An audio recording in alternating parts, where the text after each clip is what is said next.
Hello everyone, I'm Brian. Today I'm reacting to the incredible power of the classical Hat, Hat, Hatha Yoga, Hatha Yoga by Sadhguru. I did look this up to find out what it was, but it seems like to be poses or certain actions in yoga. Anyways, we're going to get started.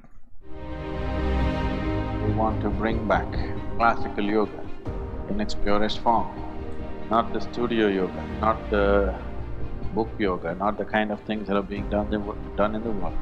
Proper classical yoga, which is a phenomenally powerful science. So what makes something classical is, one thing is the period of its existence, which definitely all yoga has. In a specific form, if it has existed for a period, and another thing for a language is that it must have a substantial body of literature. That is, it is not just people are speaking it, many people have written many things about it, explored various dimensions of life using that language. There is a substantial body of literature and it has existed for a sufficient amount of time where you really can't pin the exact date when it started. The Hatha Yoga, as we are teaching, this is not happening now, this has happened for millennia in this form. Because the significance of this lineage is, this is a lineage which clearly understands we are dumb idiots. When you know you're a dumb idiot, you will not try to change anything. That's the significance of being stupid.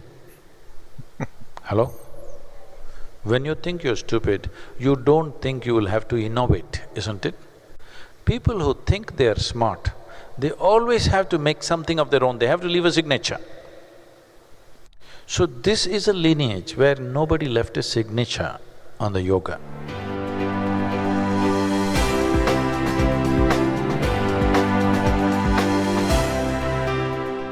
The practice, as you see it, the mechanics of it, is simply the body.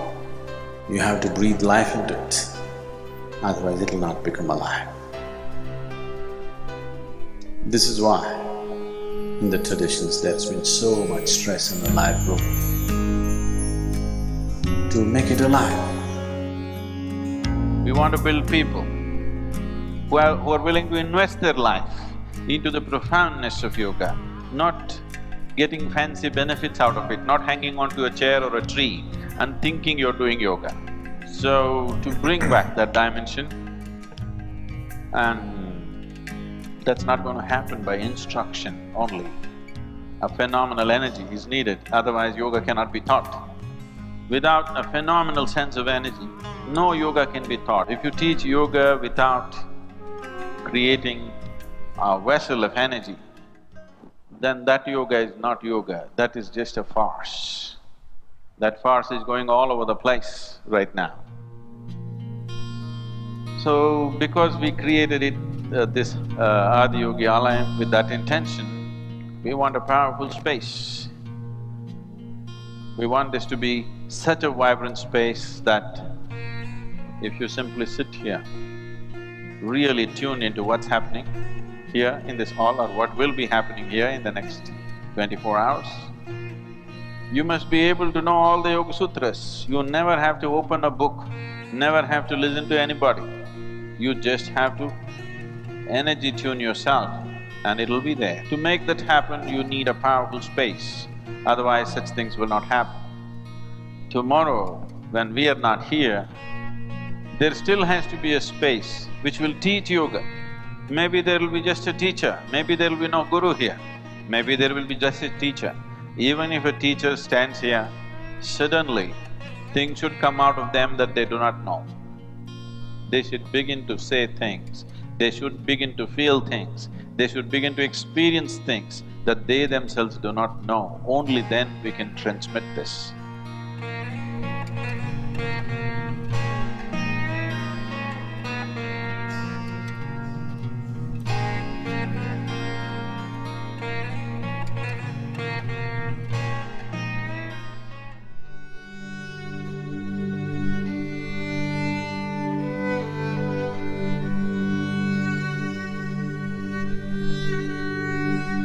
like never before. Distortions are also happening to yoga. Serious distortions. Most ridiculous distortions are happening. So at a time like this,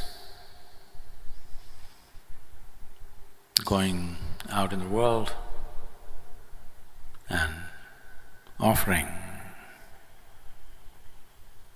mark my words, I'm saying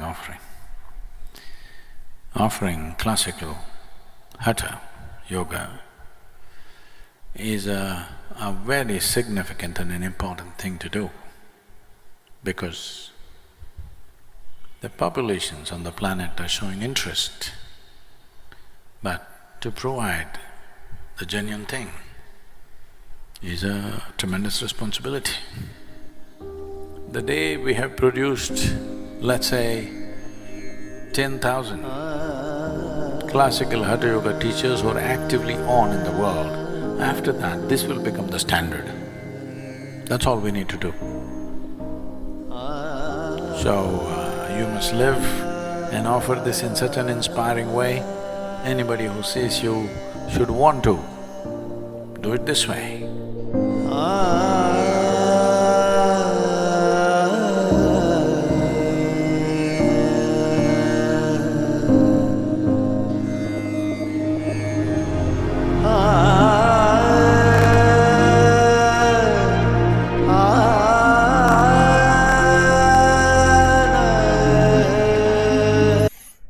I was hoping he would tell a little bit more about it.